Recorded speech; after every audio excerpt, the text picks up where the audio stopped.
प्यारे बच्चों, आज हम लोग कक्षा 12 के भौतिक विज्ञान विषय के अध्याय 3 वैद्युत धारिता के अंतर्गत एक विशेष टॉपिक दो आवेशित चालकों को जोड़ने पर आवेशों का पुनर्वितरण एवं उभयनिष्ठ विभव, इसके बारे में हम लोग अध्ययन करेंगे।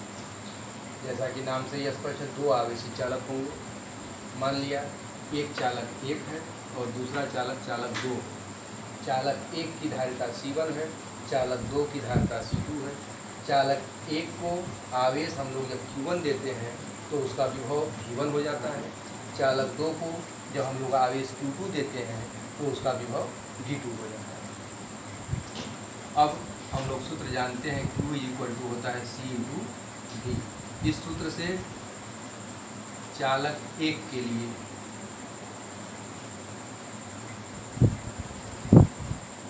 Q1 C1 V1, चालक 2 के लिए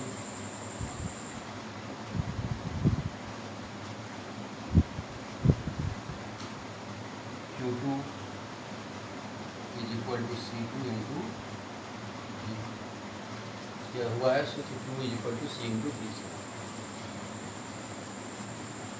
अब इसमें क्या करते हैं कि चालक 1 और चालक 2 दोनों अलग अलग रखे हुए हैं।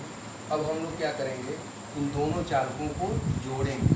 माना इन दोनों चालकों को एक पतले तार से हम लोगों ने जोड़ दिया। अब जोड़ने के बाद क्या स्थिति आएगी, जब दोनों चालकों को हम लोग एक पतले तार से जोड़ देंगे तो अब एक चालक से दूसरे चालक में आवेश का प्रवाह होने लगेगा, और यह प्रवाह तब तक होगा जब तक दोनों चालकों का विभव समान न हो। अब प्रश्न उठता है कि चालक में आवेश का प्रवाह किधर से होगा, 1 से 2 की तरफ होगा या 2 से 1 की तरफ होगा। तो चालक में आवेश का प्रवाह हमेशा उच्च विभव वाले चालक से निम्न विभव वाले चालक की तरफ होगा। तो मान लेते हैं कि V1 जो है बड़ा है और V2 छोटा है। मतलब हम ऐसा मान लें कि चालक 1 का विभव ज़्यादा है, 2 का विभव कम है, तो निश्चित है आवेश जो है चालक 1 से चालक 2 की तरफ प्रवाहित होगा, और तब तक प्रवाहित होगा जब तक दोनों चालकों का विभव समान न हो जाए। आवेश का प्रवाह हमेशा उच्च विभव से निम्न विभव की तरफ होता है, उसी प्रकार जिस प्रकार जल का प्रवाह ऊंचे से नीचे की तरफ होता है। अब जब दोनों चालकों को हमने एक पतले तार से जोड़ दिया तो आवेश उच्च विभव यानी चालक 1 से चालक 2 की तरफ तब तक प्रवाहित हुआ जब तक कि दोनों चालकों का विभव समान न हो जाए। माना समान विभव कितना है, कैपिटल V है, तो इसी कैपिटल V को हम कहेंगे उभयनिष्ठ विभव।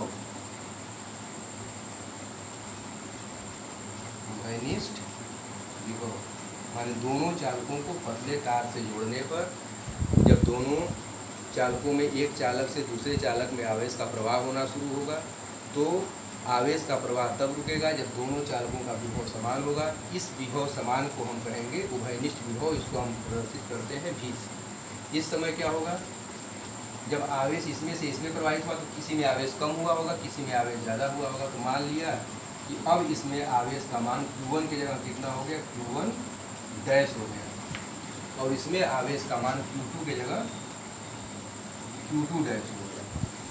तो अब इसको कैसे निकालेंगे हम लोग, फिर वही सूत्र लगाएंगे Q C/V।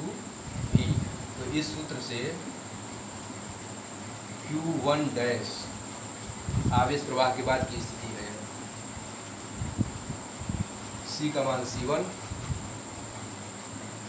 V इसको नहीं बदलेंगे, V1 V2 नहीं करेंगे, क्योंकि अब जब चालक तार को हमने जोड़ दिया है तो अब दोनों का विभव समान हो गया। इसका न तो V1 रह गया, न तो इसका V2 रह गया, इसका भी V हो गया है और इसका भी V हो गया। इसी को हमने कहा है उभयनिष्ठ विभव। और इस प्रकार Q2 कितना हो जाएगा, Q2 डैश C2V।